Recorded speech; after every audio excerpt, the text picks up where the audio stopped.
Hello, welcome to the Being Yourself webinar. This webinar is in partnership with Pineapple Support. I've been a therapist with Pineapple Support for many years. I'm a big fan, and I'm always happy to lend my time and my expertise to projects like this. So I'll introduce myself, and then we'll get going on the webinar. My name is Claire Fountain. I'm a licensed therapist. I would consider myself a holistic therapist. I work with somatics and EMDR. I'm an embodiment and well-being practitioner, a yoga teacher, and a writer. My work sits at the intersection of women, well-being, self-esteem, and the stories we tell ourselves. So this subject matter of finding ourself, finding our true self, or the many versions of a true self, which I'll get into as we get into the webinar. But that's a huge part of my work. It's a lot of what people come to therapy for, wanting to be more connected to themselves, even understand the places where they don't feel congruent of doing something or feeling a different way and what that means. So this is a big subject matter that comes up, and the approach today is not going to be simple exercises to figure out who you are. I'll share some of those, but it will also be around the idea of seeing oneself first. We all want to be seen, and we want to be heard, and we want to be validated. But do we do that for ourselves? Do we do that for all the parts and pieces that make up ourself and what our selfhood is? So that's the place where we start. Who are you? And usually this webinar is taught interactive with people in the audience. So I will probably ask some questions or have some prompts, and you are welcome to either pause the webinar, fill them out, or if you have a notebook or a journal with you, write these questions down, and there's something that you can maybe sit with or respond to or think about on your own time. This journey of learning oneself and knowing oneself is just that, a journey. It's not going to be a one and done kind of situation, and it will always be changing over time. Which is why on our first point here of who you are, what makes up our self, there's a lot of layers of the self. I would say there's different parts and there's different roles. You might be a partner, a neighbor, a sister, a brother. There's so many different roles we take on. And there's also different archetypes that you might identify with. You might have different identities, and those identities also might change over time. I think there's a lot more fluidity in who we are than we might believe when we're not feeling like ourself, quote unquote. And so the next point is that there's not one true self alone. There's not just one version of who you are and who you'll be. Are there core beliefs and values that are really consistent over time that do feel like the most true version of oneself, where we can where we can exhale and we feel, oh, that's me. That's who I feel like? Of course, absolutely. But if we hold so tight to the idea of there only being one way to be, then we close ourselves off from all the things that we might be and not know that we are. I will also get into some of that a little later in the webinar. The second part of who you are and knowing who you are is that self-knowledge is really a power. When we understand ourselves more, we have more space for choice and more space for clarity. When we know ourselves, we can make choices that align with who we feel like we are, or we know that we are, with our core truths. And I say truths with an S because there might be more than one, or whoever we feel like we are in that moment. And it also gives us a lot of clarity, because then we don't feel so confused and conflicted with all the things going on around us. We know who we are as well as we can, and we get to make choices and decisions that are really based in that knowing. So it's not just about arriving at some final truth of all knowing, but attuning to those pieces, which is really becoming sensitive to our values, which I will mention a values exercise at the end of this webinar, which you can also work on your own time if you'd like a deeper dive into oneself. But attuning to those and acknowledging them with care and with love and acceptance, without blame and shame. And then the question then is, how do we make the best choices if we don't know ourselves? So the impact of not knowing oneself, not only do you feel confused, which confusion is listed here, but there can be a lot of anxiety and depression. There's a sense of not feeling congruent with our actions or things that we're doing, not really lining up with who we feel like we are. We can feel lost. We can also lose connections. We can lose opportunities because we're just really clouded with not knowing who this authentic version of ourselves actually is. And so the first two prompts that you can write down are to write 5 words or phrases that best describe you. And if this is difficult or hard, because I know sometimes in our life when we're really feeling lost, this can feel hard when someone says, well, who are you? And you're like, I don't even know. It can also help to talk to the people that we trust, that we're the closest to, and have an ongoing dialogue back and forth with them. If you were to describe me in 5 words, what might they be? And hear them with a very open mind. And if they are kind of, catch you off guard, like I wouldn't describe myself that way, how would you describe yourself? And is that the way you're being perceived? What is maybe not aligning there if there feedback that doesn't feel right? And yet sometimes we hear things that we are often more times the version of ourselves that we think we are than we think we're not. Um, Sometimes people are, I'll give you an example, they're working so hard to be loving, we'll say. I'm trying to be loving, I'm trying to be loving, I'm trying to be loving, and yet they're already very loving. And that will be mirrored back to you by the relationships that you're the closest to, hopefully, ideally. And then when do you feel the most like yourself? That's another really good way to hone into like who is the self that I identify the most with. When do I feel the most like myself? Moving on. So much of who we are is built around social, cultural, and familial conditioning. And we're often who we were told to be or what we were taught to be, that this is good, that this is valuable, that that is not good, that that's not valuable. We don't want to be like that, whatever that is, right? This and that can be completely fill in the blank for your situation at hand. And so when we're thinking about who we are, it's not just about learning, where are the places where I feel the most like myself, but it's also about unlearning. What were the ways that we were told to be that don't actually feel congruent with who we are? There can also be a lot of external pressures. Again, we are social creatures and we learn quickly what's acceptable and what's not, especially in our families of origins and communities and society. And so sometimes we will learn to hide different parts of ourselves. And so, another question, a prompt here, what parts of yourself did you learn to hide and why were we hiding them? And I also mentioned survival here because sometimes the ways we become or how we had to become to survive our situations or to survive our families or whatever conditions we were in. Um, Humans also have a need to be loved and to feel like we belong.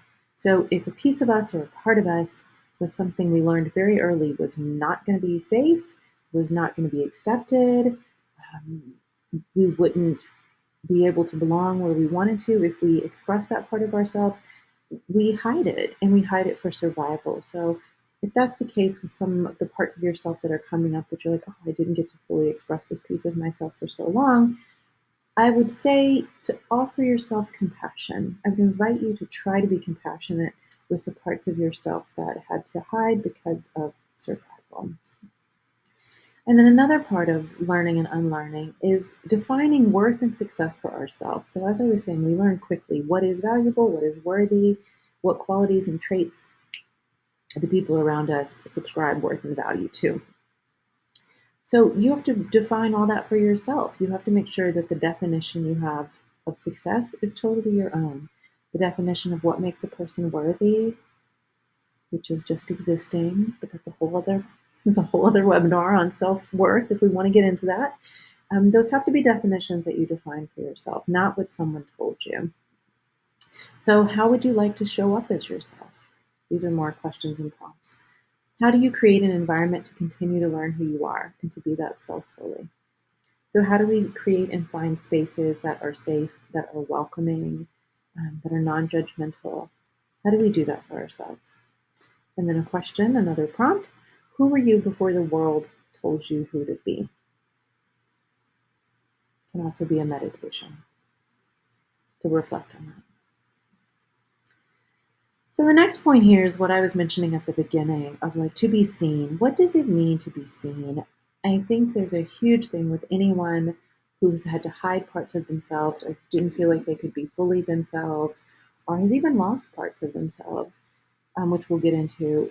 Really, there's a deep desire, and humans need this. We need to be seen, we need to be acknowledged, and we need to be held in that way. So, what does it mean to be seen? It means to be deeply recognized and understood, to be acknowledged, and then not to be performing for love or acceptance.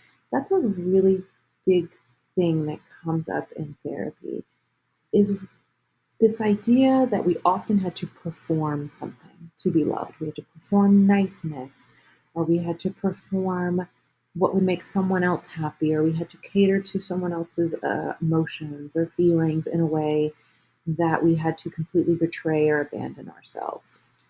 So then we don't get to be seen if we're performing. And then also to be seen means to feel like your inner world is mirrored back to you compassionately and kindly. So these are things you would be doing for someone else if you wanted to be in a healthy relationship and dynamic and see them for their true self and their authentic self. You would do that, but then we can also do that to ourselves. So how does it work if we want to see ourselves first? How do we see ourselves first? It means to witness your own feelings, needs, and truths without dismissal. So the idea of feeling your feelings is real. And then once we feel our feelings, what do I need? I feel sadness, what do I need? I feel anger, what do I need? What is the truth about me? That it's true that I blank, that I don't want to live near my family, for example. And how can you feel those truths even if they're not popular? Maybe a piece of you, an old version of you said, oh, no, don't feel that. How can you acknowledge all of those parts without dismissing them and with giving them the space to be seen? The next part would be to validate your own experience before looking outward. So validate what the feelings are for yourself and how the experience was for you before we look outside of ourselves for someone else's experience and then taking that on as if it were our own truth. And then recognize both the parts in ourselves that we like and that we dislike. We really contain multitudes. So there will be many parts of oneself. They don't have to all be the parts that are considered good. We might have parts of ourselves we really struggle with. I think jealousy is an emotion that comes up a lot, and people want to think they don't feel jealous because it's, oh, don't feel that. Or anger, even, don't feel angry. And these are all just parts of the emotional landscape of being a human. And feelings like jealousy or anger, resentment, they are all a window into deeper parts of ourselves, deeper things that we value or care about. It's important to look at those parts as well and to really give them the same sort of space and acceptance as you would the other feelings that aren't maybe as put into the negative space.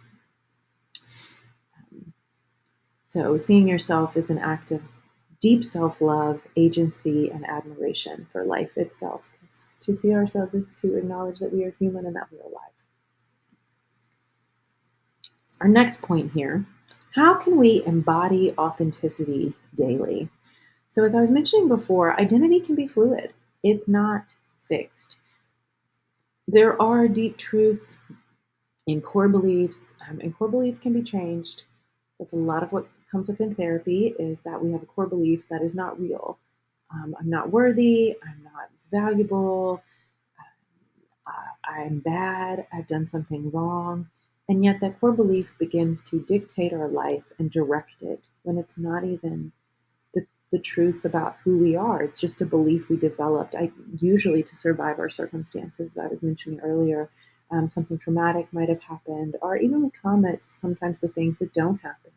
So if we didn't have a nurturing home or caregivers who loved us in that way, who accepted all the parts of us, it could be really easy to develop a core belief that's not accurate. I should say real. They're all real, but doesn't mean that they're accurate. They might be a maladaptive core belief, and that can very much change. We can, at one point in our life, believe we're not worthy, and we can shift that core belief to believing we're worthy. Also, values can shift within a lifetime. And those are the pieces that we can use as guidance when we do have truths we know about ourselves or a core belief that is not maladaptive. They can be guidance, but they're not gospel. They're not the only things that create how we move through the world. So there's the myth of like, that's just who I am. And sometimes that is used to work through a part of oneself that we're struggling with, that we think, oh, that's like just who I am. Or we don't want to be challenged with why we might be that way. There might be some uncomfortable feelings or uncomfortable truths about who we are. Some people might call this the shadow side um, that come up, and yet it is really worth looking at it. Um, there's parts of oneself we might not like, and yet they might not be the full truth. So I think it's important to always leave room for reinvention and space that a new narrative and belief about oneself can come in. Another way that we embody authenticity daily is small practices, but they have a really big effect. So, any sort of aligned rituals, activities, or ways of being that feel good for you. If this is part of who you are that feels like the most authentic version of you, what is that version of you doing?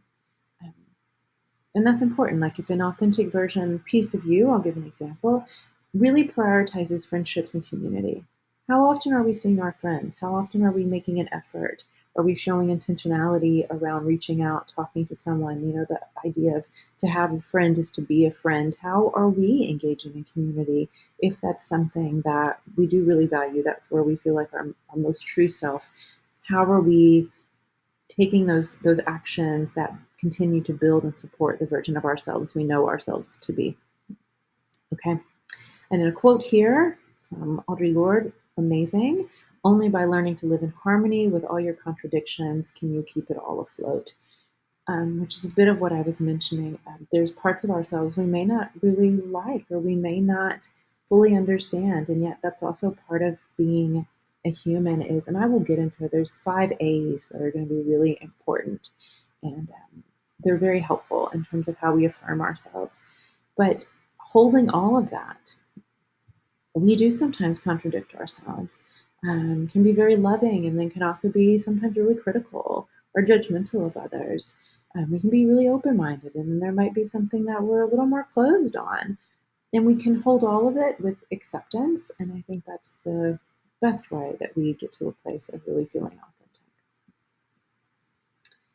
So here we go on being, and this is where I'll go over what those 5 A's are. So a big thing that came up when I started talking about this subject was feeling like you'd lost yourself. I hear that a lot. I've lost myself, whether it's from a life change. For a lot of women, it's becoming a mother. For anyone becoming a parent, um, shifting in roles, having to be a caregiver for an elderly parent. We can feel like we've lost ourselves, have a grueling job, and you kind of close your eyes and you open them again and you're like, who am I? And so some of that feeling of losing oneself is we do have to grieve our past self with care. There are versions of ourselves that are not coming back, and that can be a process of grief. It doesn't mean that we have to chase and try to find this version of ourselves that we once were, but it is often worth looking at what that version of us represented. So again, I'll give an example. If it's before maybe becoming a parent, what were the parts of you before that you miss? Is it your spontaneity? Is it your creativity? Um, was it that you had different responsibilities or you had less anxiety? What were the versions of that self? This also happens with grief when someone passes away. We have the self before grief and we have kind of our self after grief or loss.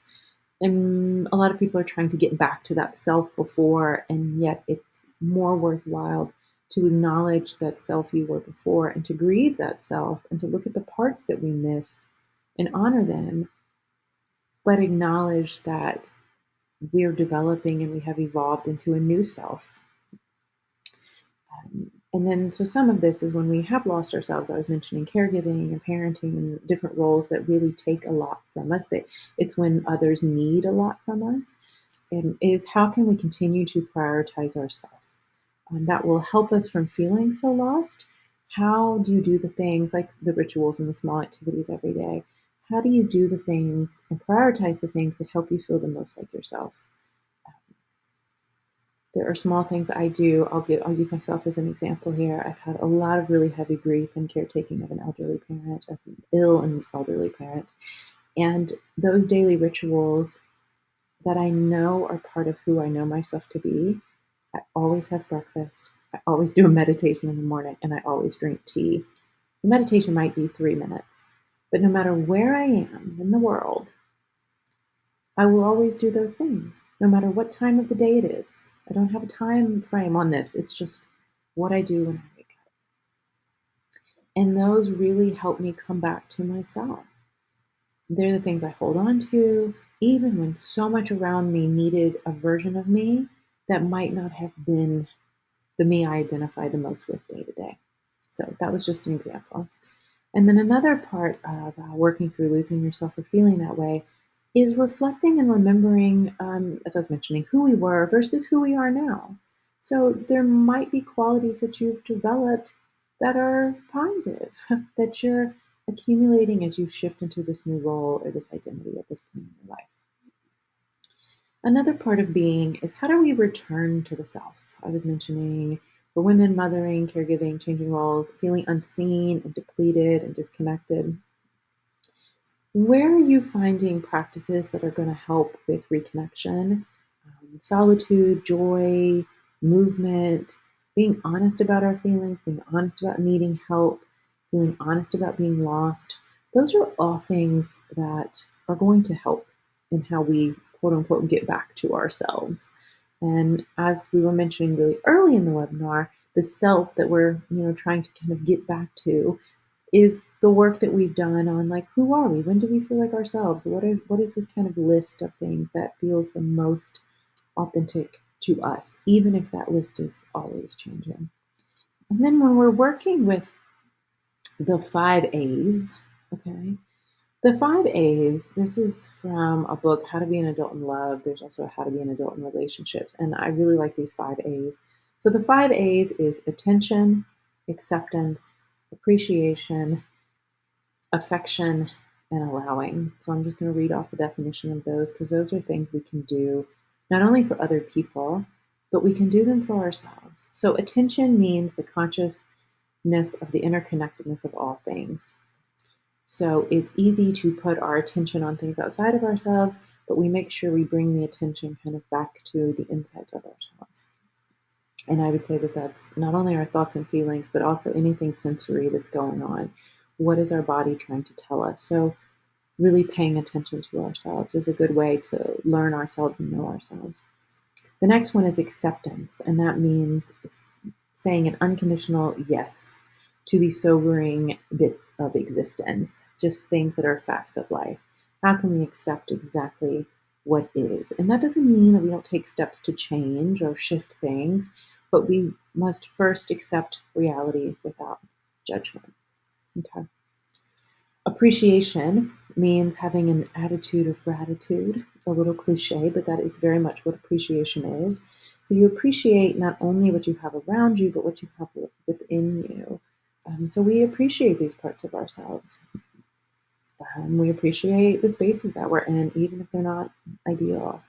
Affection means the love that we feel for others and the universe. It's also the love that we feel for ourselves. We're often really good at giving affection outwardly. What would that mean if we gave affection to ourselves first? How can we love on ourselves first?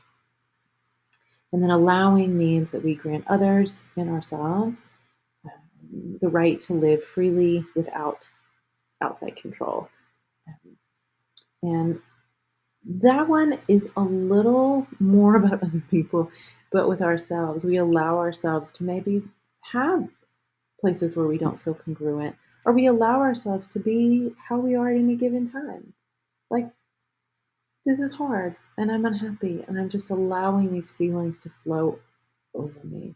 So letting yourself be fully yourself, whatever that is. So again, those are attention, acceptance, appreciation, affection, and allowing. It's like the 5 A's of loving and the 5 A's of connecting with oneself.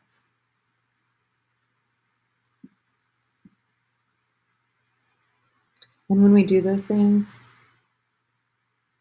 just having thought about it, when we do those 5 A's, We're not trying to fix ourselves, right? It's more of a space of being open. It allows us to have an open heart. We shift from a place of blame and shame to a place of authenticity. How can we be ourselves? This next slide is just some reminders. I think we all love a little meme quote. And so you're deeply lovable. You've always been deeply lovable. You are what you love. So the things we love is sometimes a really good way to look at who we are. What do I love? That can be a nice journal prompt. If you're trying to learn yourself, be so completely yourself that everyone around you feels safe to be themselves too. It's really empowering when we are our most authentic selves to people around us, that they can be their most authentic selves too. If we're not giving that blame and shame and judgment to ourselves, we will often not give that blame and shame and judgment to other people either. And that creates a much more safe environment for everyone to be themselves freely, openly, compassionately. Um, you're under no obligation to remain the same person you were a year ago, a month ago, even a day ago. You're here to create yourself continuously. Some of that echoes my views around a self being fluid. We don't have to be the way we've always been. We can always change that. You can always reinvent yourself. It's part of living a life, is giving ourselves space to change, space to say, oh, that thing I did for so long I really thought I liked, that was really a truthful part of me, doesn't feel so true anymore. How can I shift? And then moving to the red one, it's very big. Start over. It's the idea of like you don't have to align with your accomplishments. You don't have to do the thing you've always done. You don't have to be the thing you thought you had to be, who you were told to be. We can always start over. I often say we always have a new day and we always have a new way. We can always change things. That's one of the only constants in life, right? Is change. So give yourself the space to do that as well. If I didn't define myself for myself, I would be crushed into other people's fantasies for me and eaten alive. It almost becomes dangerous when we don't define ourselves for ourselves, because we will. We will just take on what everyone else around us has told us to be. And I know that that has happened for some people when we don't know who we are. And if you've had a heavily traumatic childhood, or emotionally immature parents, or a lot of different traumas throughout one's life, we can lose touch with who we are because we never really got to learn who we were. And so it becomes easier just to say, tell me who to be. Tell me who will be lovable. Tell me how I'm supposed to be, how I'm supposed to navigate this world. And that's why some of this work and also the work with a therapist can be really helpful in that we get closer to knowing who we are. And when we define ourselves for ourselves, we're not as swayed by all the things that are going around us about what's good, what's bad, what's acceptable, what's not. We know we're loved, we know we're worthy, and we know we're valuable, all those other pieces as well. And then the last one is I'm endlessly creating myself. So again, be open to revision, be open to learning new parts of oneself, incorporating new things. We can also become versions of ourselves that we may have thought we couldn't be. So really looking at those core beliefs, like I'm not a successful person. Maybe we are. We can create a version of ourselves that does believe we're successful, and that is. So we're about to kind of close up here, but I always leave with resources and reflections. So values exercise can be really helpful if we're trying to learn who we are, because so often who we are is a reflection of our values. And I have a values exercise on my website, but you can look up a values list. And from there, what you would do is you would take the list and you would circle 5, you'd have to whittle them down, but 5 of the things that are the most present value in your life. And then reflecting on those values, do I live those values every day? And if I don't, if there's not congruence, and if honesty is a value, but I'm not honest with myself and I'm not honest with others, then is that really a value? How do we live more in alignment with our values, especially if they're values we wish we had or would hope we had? Another way to really learn and be with the self is to return to the body. The body tells us a lot of things. It tells us when we're comfortable, when we're not comfortable. There's so many messages that are happening in our body if we just listen. So much of that is tuning into your senses, doing sensory related grounding exercises can be really helpful. I think I also have one on my website. But anytime that you are tuning into one sense, take them one by one can be really helpful. Like naming everything we see in detail, really looking at the edges of things, then moving to something like scent. What do I smell? Moving to something, what do I hear? And really taking your time with those will help us get way more connected to our body and what it might be trying to tell us. Mindfulness is a really big one. Mindfulness is what we use to help us learn the self. Doing these journal exercises or sitting with even watching this webinar and paying attention to how we're feeling with any of the questions, all of that is how we start to learn ourselves more deeply. So any mindfulness practices that help us be present are going to be really helpful as well. And then I always give journal prompts because I think journaling is one of the best ways that we meet ourselves and we're with ourselves. So if you want to write these down, what parts of me have I abandoned or forgotten? Who was I before I was trying to be good, before I was trying to be loved, before I was trying to be right or acceptable? What does being good to me or seeing myself look like? How do I practice that? Who do I want to be? Are there parts of ourselves that we aspire to maybe have show more fully or that we'd like to express more fully? And then what affirmations do I need today? And so an affirmation, you probably already know affirmations, but in case you don't, an affirmation is something we affirm for ourselves.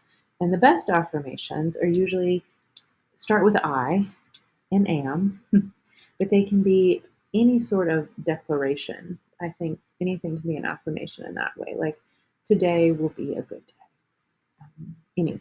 I will move with love and kindness. I will treat myself with love and compassion. But in terms of self work, I am affirmations are usually the most powerful. They do sometimes not feel so accurate if you have a deep core belief that it's not real. So I say affirmations, but if someone is listening to this and thinking, oh, anytime I say like I am worthy, my insides just want to roll their eyes and say that's so silly, you're not. So that's the core belief you'd really want to look at. Why does my core belief, why is it so negative for me? Why is it so critical? Where did that come from? Um, why is it there? Again, was it trying to protect me? Um, why we are how we are generally has a long story connected to it. And we can find that story and we can also write a new story. So that's it. That's the webinar. I hope you have enjoyed it. I hope you learned something, were able to reflect some, maybe look at how you conceptualized yourself or being yourself or a true self a little differently. And if you do want to connect or learn more about me or my work, you can find me at clairefountain.com. My email is claire@clairefountain.com. If you have any other questions or want to ask about a resource, I can be reached there. And then I'm also very much on the internet at CB Quality, anywhere you have a social media platform. So Instagram, TikTok, I'm there. Thank you so much.